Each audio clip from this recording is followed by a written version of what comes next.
I mean, right now we're in one of the harshest climates for Pokemon cards that we've ever seen, and the truth is, the era of finding a good deal is basically over, and it's gotten to the point where if you don't catch a pre-order for a new set on the day it's available, you pretty much won't get the set for retail price. Though this has impacted collectors across the world, and particularly it brings up a big question that nearly every collector is wondering right about now, which is how do you start a Pokemon collection while trying to be budget conscious at the same time? Now, it should be said that Pokemon cards are something that you purchase when you have additional disposable income. One issue that I see a lot of people do is that they place buying Pokemon cards before other things, like everything is more important than Pokemon cards, and this includes your health, your bills, your groceries, all of that come first. And I know that may seem like obvious advice, but honestly, you'd be surprised. So I thought it's best that I get that out the way. Now, it should be said before getting into this video that this video isn't gonna be like how to actually purchase cards on eBay for cheaper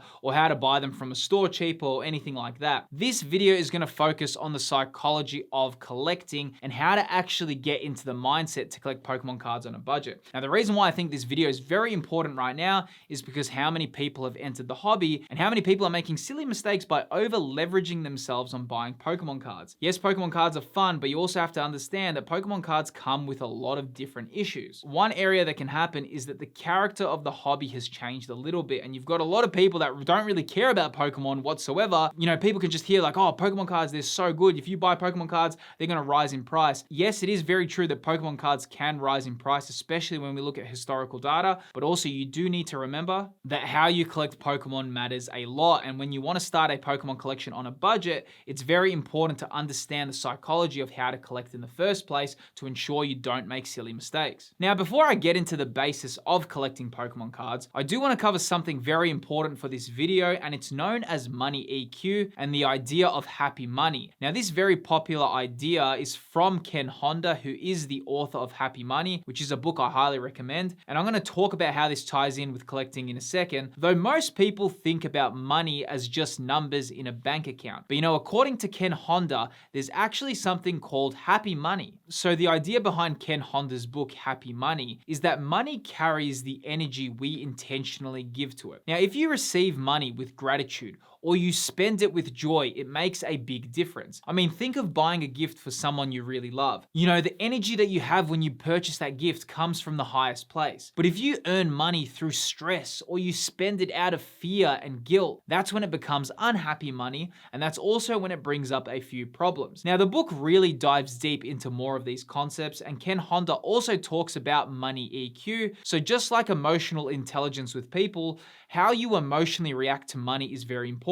Do you feel relaxed when you spend money, or are you anxious every time, and do you check your bank account constantly? Because if you do, you may need to rework how you perceive money. Now, I've actually found these principles of money EQ and happy money, they apply very well to collecting as well. I mean, how you spend your money on your collectibles has a huge impact on how you perceive the hobby. And a big way to start a Pokemon collection on a budget is to buy with a different intention when purchasing cards. If you're buying packs and you're buying out of ego, you're buying out of anger, and you're just trying to chase the next high and you're chasing dopamine hits, you could be collecting with a very unhealthy mindset that negatively impacts you. I mean, when you're building a Pokemon collection, right, it's very easy to get caught up in the fear of missing out because, you read online and everyone goes, oh man, if you don't buy this set right away, it's going to be gone and you won't ever get it again. You may be buying far more than you need. You may be thinking, if I don't buy this product now, I'll never get another opportunity again. You may have a very common mentality, which is very common in this hobby, whereas, if I don't buy that booster box now, I'm gonna regret it in a few months' time or a year later because the price is gonna have doubled. The reason why this can cause such a negative effect is because you are not purchasing for any enjoyment, and rather you are now trying to purchase something purely for financial gain, which may or may never come. And that's why if you're gonna be collecting, I far suggest having a different intention when you collect and reshifting how you collect Pokemon cards altogether. When collecting with positive intentions, it does make a big difference. Maybe it's saving slowly towards your favorite Pokemon card. Maybe it's learning about trading and enjoying with friends and learning into the community side of collecting. There's a big difference when you collect from a place of excitement and personal fulfillment, or because you're just collecting collecting for potential profit. So, it's a very important aspect to think about the energy and mentality you bring to collecting. And I think this mindset is very important for anyone who begins their journey. Now, also, while speaking about the benefits of collecting and keeping a positive mindset, something that's just as important is your sleep. And that's why I do want to cover today's video sponsor, which is Manta Sleep. Now, here's the interesting part about sleep. You can eat well, you can train well, and you can stay consistent, but if your sleep is off, nothing really works how it should. Now, Manta Sleep are known for creating incredible sleep masks, and they sent me a couple to try out, both the Manta Sleep Pro and the Manta Sleep Sound. Now, the Pro version is really great. It's very comfortable and it gives 100% blackout when using it, though the Manta Sleep Sound is a game changer. The sound version comes with a USB-C charger, and it also has Bluetooth speakers. This lets you listen to calming music, white noise, or whatever helps you fall asleep, while also giving 100% blackout. Now, what's funny is I actually find it more comfortable to sleep with the sleep mask on than without it on, and that all comes down to how well it's been designed for comfort. Now, if you want to experience one of these sleep masks yourself, feel free to use my code appearing on screen for 10% off. You can find all the details in the video's description. A massive thanks to Manta Sleep for supporting the channel and sponsoring today's video. Now let's jump back into the video. Now, another area to focus on starting a collection on a budget is understanding that you cannot collect everything and you need to choose your own lane. I mean, just like when you start a Pokemon game, you need to choose your starter, and you can only have a team of 6 Pokemon at any given time. The same goes with your collection. Choose how you collect and make your own lane. One thing I see so often is people jumping around on every hot moving trend. I mean, even recently I've seen a lot of people just jump onto simplified Chinese Pokemon cards because they're trying to hit a big chase card. Or even in 2024, I saw a lot of people just start purchasing One Piece who've never watched the anime or don't have any care for the TCG in general. This is a real problem because at that point, you're not really collecting for you anymore, because the emotional side of collecting is very important. Now, you might be a person that says, hey, emotions don't matter, I'm all about the profits, I'm all about this, I'm all about that. But the reality is, when you're collecting Pokemon cards, one thing I can promise you is this is a very emotionally driven hobby, and nearly everything to do with Pokemon collecting is based on emotion. In fact, all the most popular Pokemon cards in the world, and when you look at all the most expensive Pokemon cards, especially vintage cards, they all go back to emotional memories. They all trigger something in us that's innate that we kind of pull back from our childhood. So that's why when you're thinking of Pokemon cards, and especially if you like collecting them, or if you like investing in them, that's fine. But you also have to understand that this is an emotionally driven hobby. And what's more important, when you're purchasing into an emotionally driven hobby, you also have to understand your emotions yourself. And the reason why I can talk about this is because I've done a lot of work, over the years of collecting Pokemon cards, but also with myself and learning how these things work. And something when I'm speaking from the heart and just being open with all my audience, it's probably important that I say this, is that I don't actually care about having any fans on this channel. I actually see a lot of my audience as my own friends who I care about, and I actually want the best for all my viewers watching. So, when I was at a pretty low point in my life in early 2023, a lot of things changed for me rapidly in a quick amount of time. I moved homes, I had to move interstate, I wasn't happy where I was with my career. Then I used collecting as a coping mechanism to deal with other problems. So I'd spend a lot of money on the latest Pokemon sets, on the latest Yu-Gi-Oh sets, all to fill something within me. I'd literally be on forums researching new sets and maxing out my buy now, pay later services because I felt, hey, if I miss out on this set, I'm gonna regret it later. So, I'd say, I'm gonna just buy so much of this set right now because it will one day go up in price. Now, this honestly impacted me in a lot of ways. I was always in a negative state and I was just thinking, I gotta pay off my buy now, pay later services. And it was crazy. The second I paid off one of those debts, I'd go straight into another, and it became a very vicious cycle. And this experience made me realize a lot, because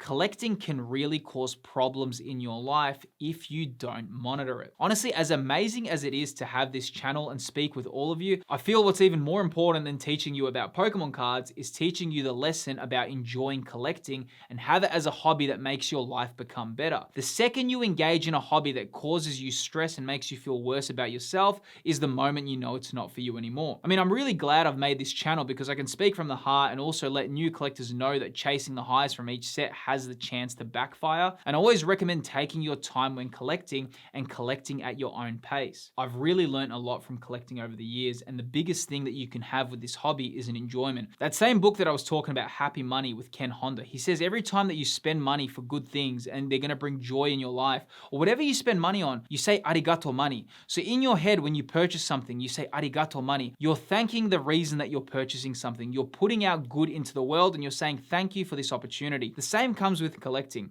Whenever you purchase something, you wanna say arigato. You wanna say thank you for purchasing that. Thank you for entering my life. And also, if you sell off a collection, you wanna say goodbye and let it go. Sayonara, you let it go. And that's a very important aspect about collecting. And it really ties in with that book, Happy Money, because I feel the issue with collecting right now is a lot of people are not collecting from the soul anymore. They're not collecting for the enjoyment. They're not collecting because, hey, they love a particular artist. A lot of people are focused on growth. Now, I'm not saying that's a bad thing either, because I do enjoy that some of my collectibles can appreciate in time, but I don't just buy things endlessly to make sure that they're going to increase in price. I always make sure with everything that, hey, I'd still love this in my collection either way, and I don't get trapped into thinking, hey, I'm just buying everything as an investment. And also, you got to make sure that you make that distinction in your mind before you purchase anything, really. Now, another area we need to discuss is understand that it's not a competition. One thing you'll see online is the amount of people competing whose collections are better. I mean, just one quick look online, you can see a lot of people showing off their amazing pools, showcasing their collections, and if you're new to the hobby, you may feel inferior, but also know this isn't a competition and it's about enjoyment. Because you see, Pokemon and collecting Pokemon has been a very important thing to me ever since I was a kid. And making this channel and connecting with people is something I far more enjoy than Pokemon cards in any way. The ability to kind of talk online, speak in front of a camera, and reach so many, thousands and thousands of people across the world is something I really appreciate. And that's why it's really important.